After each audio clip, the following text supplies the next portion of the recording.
আমি চিতল মাছের মুইঠা রান্না করেছি। এটা কিভাবে রান্না করেছি, কি করে করলাম, কিভাবে করলাম, আপনারা সবাই দেখতে থাকেন আমার ভিডিওটা। নমস্কার বন্ধুরা, আমি আজকে চিতল মাছের মুইঠা বানাবো। এখন চিতল মাছের মুইঠার জন্য আমি চিতল মাছের গাদার যে মাছটা, সেটা আমি ভালো করে একটু গুঁতো দিয়ে এটা আমি করে নিয়েছি, থেতো করে নিয়েছি। এখন এই চামচের সাহায্যে এই মাছ আস্তে আস্তে আস্তে আস্তে আমি তুলে নেব। একটুও কাটা যাবে না, এই যে এরকমভাবে তুলে নেব। সম্পূর্ণ মাছগুলো সব এরকমভাবে আস্তে আস্তে আস্তে আস্তে তুলে নেব। দেখেন আমি কিভাবে কি করি, আস্তে আস্তে ভিডিওটা দেখেন। আপনাদের আশা করি রেসিপিটা খুবই ভালো লাগবে। এভাবে তুলে নেব।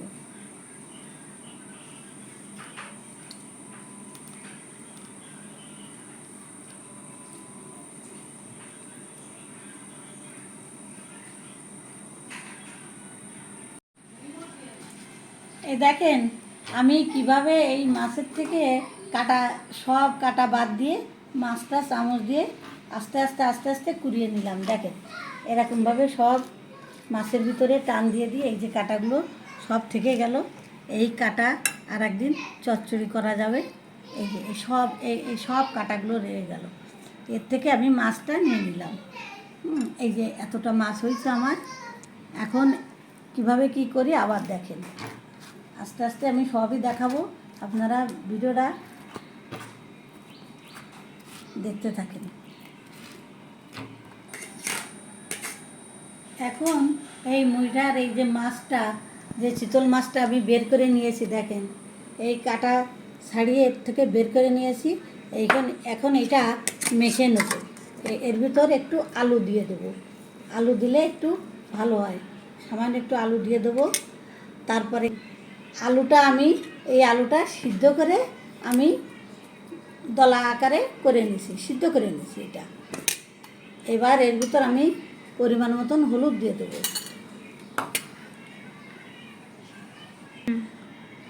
আমি এই পরিমাণ মতন লবণ দিয়ে দেবো এর ভিতরে। তারপরে আমি এর ভিতরে আদা বাটা দিয়ে দেবো, হাফ চামচ আদা বাটা দিয়ে দেবো। পরে আমি একটু পেঁয়াজ বাটা দিয়ে দেবো, একটু জিরের গুঁড়ো দিয়ে দেবো,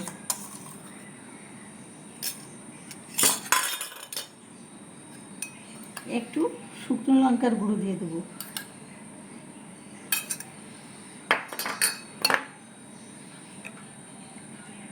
একটু রসুন বাটা দিয়ে দেবো,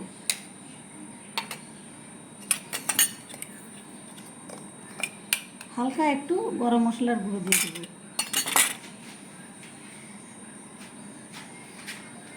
কাশ্মীরি লঙ্কার গুঁড়ো দিয়ে দেবো কালারের জন্য।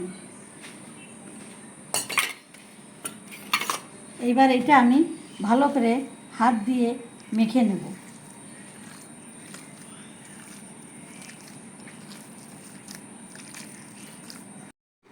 এই যে আমি এইভাবে সব এই মাছগুলি আস্তে আস্তে এর মুঠা আকারে তৈরি করে নিলাম।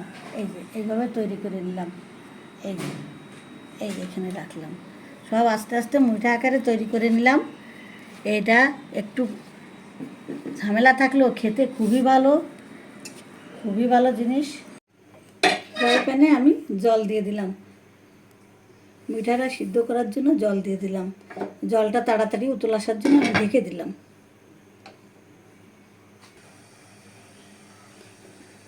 জলটা উতলে এসে গেছে। আমি এখন এইগুলো ওর ভিতর দিয়ে দেবো। এই মুঠাগুলো এর ভিতর দিয়ে দেবো এক এক করে সব দিয়ে দেবো এইগুলো সিদ্ধ করার জন্য।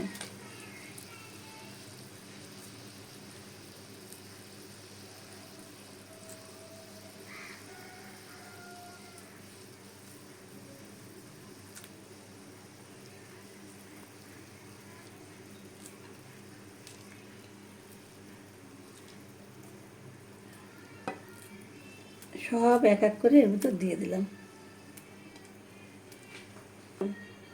এই ঢাকনা দিয়ে একটু ঢেকে দিলাম, তাড়াতাড়ি হয়ে যাবে। এটা সিদ্ধ হয়ে গেছে, এখন আমি সব এক এক করে তুলে নেব।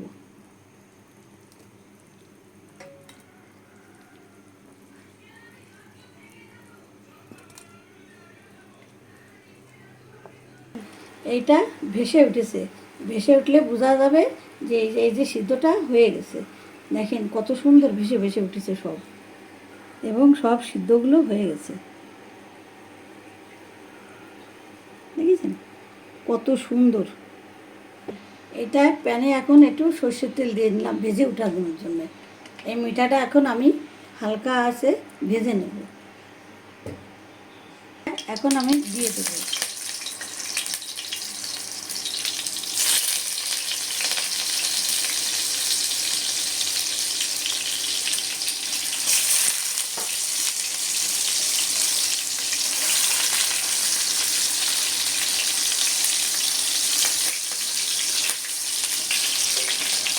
অল্প আগে আস্তে আস্তে একটু ভেজে নেব।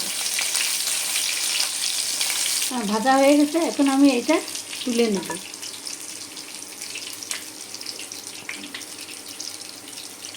এটা সব আমি এক এক করে ভেজে তুলে নেব।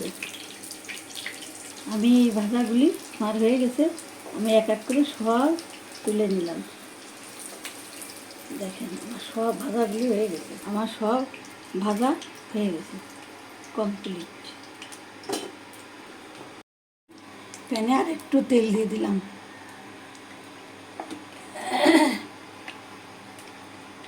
আমি তেলের ভিতর ফোড়নের জন্য কটা জিরে দিয়ে দিলাম, শুকনো লঙ্কা তেজপাতা দিয়ে দিলাম, এলাচ লবঙ্গ দারচিনি দিয়ে দিলাম।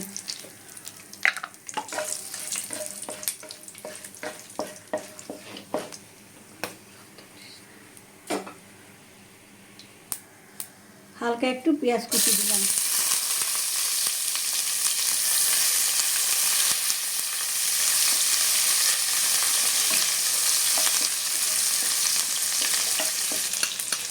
একটু লবণ দিলাম যাতে পেঁয়াজটা তাড়াতাড়ি ভাজা হয়ে যায়।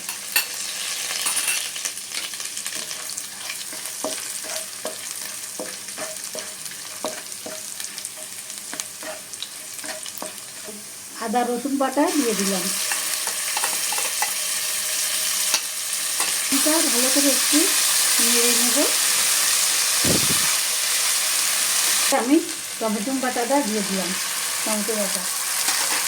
আমি জিরে বাটাটা দিয়ে দিলাম, তেজবাটা দিয়ে দিলাম।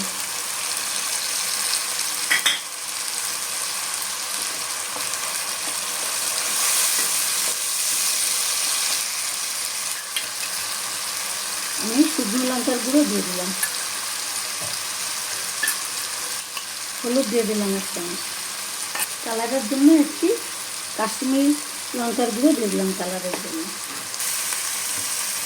একটু জল দিয়ে দিলাম, মশলা যাতে না পুড়ে যায় এই জন্য কষানোর জন্য আমি একটু জল দিয়ে দিলাম।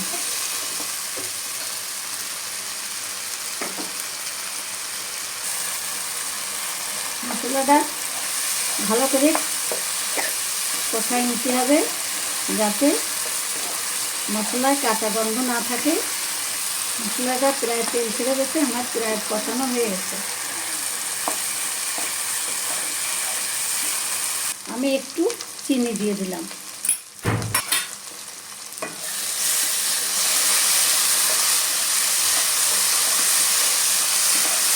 আর মশলাটা কষানো হয়ে গেছে, দেখেন তেল ছেড়ে দিয়েছে। এবার আমি এর ভিতর জল দিয়ে দেবো।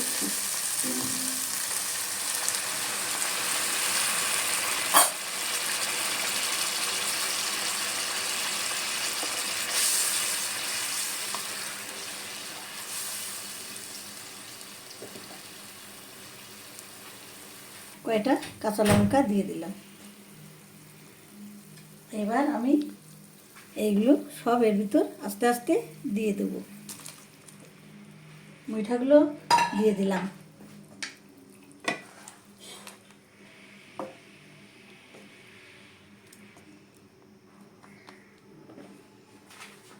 পরিমাণ মতন লবণ দিয়ে দিলাম। এটা আমি ঢেকে দিলাম। এইবার এটা ঢাকনাটা খুলে নিই, রান্নাটা প্রায় হয়ে গেছে।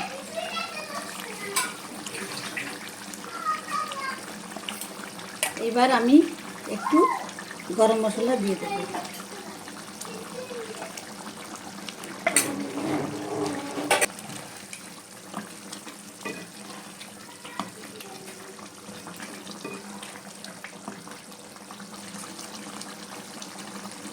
এবার একটু আমি ঘি দিয়ে দেবো। আমি এবার আস্তে আস্তে নামিয়ে নেব। আমার রান্নাটা কমপ্লিট হয়ে গেছে। দেখেন কত সুন্দর হয়েছে, দেখেন কত সুন্দর রান্না। আমি এখন এটা ঢেলে নেব।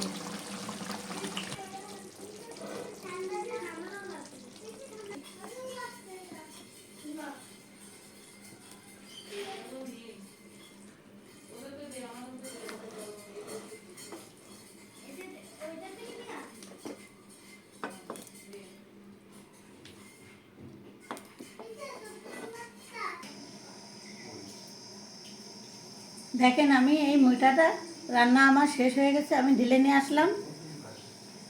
কত সুন্দর হয়েছে দেখেন। এই রান্না করতে অনেক তাড়াতাড়ি হয়ে যায়, বেশি ঝামেলা না। এই অনেক আগের পুরনো দিনের রান্না, আপনারা এইভাবে বাড়িতে রান্না করে খেয়ে দেখবেন।